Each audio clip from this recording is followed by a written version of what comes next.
নমস্কার, সবাই কেমন আছেন? আজকে আমি বানাবো টমেটো দিয়ে ভেটকি মাছ। তো দেখতে থাকুন আমি কি করছি। প্রথমে সর্ষের তেল নিয়েছি, সর্ষের তেল ভালো করে গরম হয়ে গেছে। এবার আমি আস্তে আস্তে মাছটা ভেজে নেব। মাছটার এক পিঠ ভাজা হয়ে গেছে, আমি আবার আর এক পিঠ উল্টে দিয়েছি। খুব কড়া করে মাছ ভাজবো না, মিডিয়াম ভাজবো।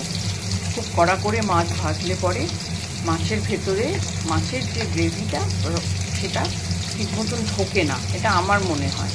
তো সেই জন্য আমি খুব বেশি কড়া করে মাছ আমি ভাজবো না।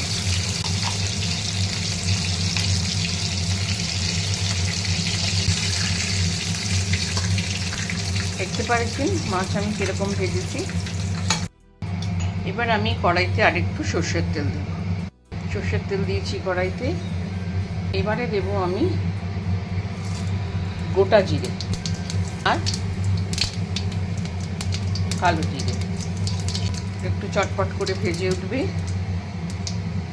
এবারে আমি দিয়ে দিচ্ছি টমেটো আর আদা বাটা,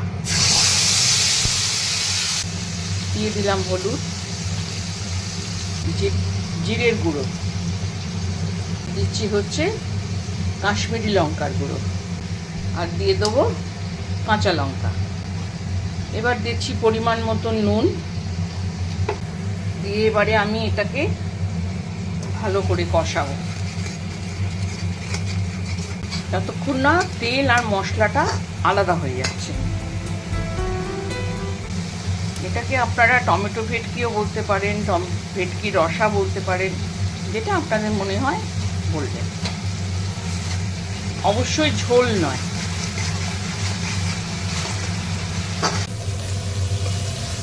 এটা ভালো ভালো করে সুন্দর করে ভাজা হয়ে গেছে, তেল মশলা আলাদা হয়ে গেছে, কাঁচা লঙ্কাটাও বেশ ভালো ভাজা হয়েছে, একটা সুন্দর গন্ধ বেরোচ্ছে। এবারে আমি আস্তে আস্তে মাছটাকে সাজিয়ে দেব।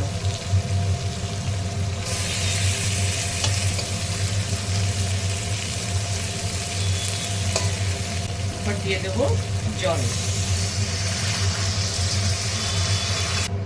আর জল দেব না।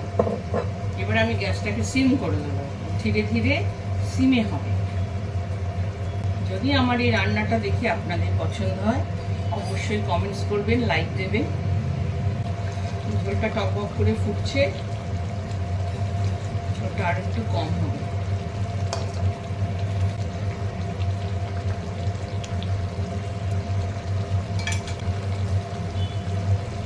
এবারে আমি একটু ধনে পাতা ছড়িয়ে দেবো, এটা অপশনাল, যদি মনে করেন দেবে, না মনে করলে দেখুন।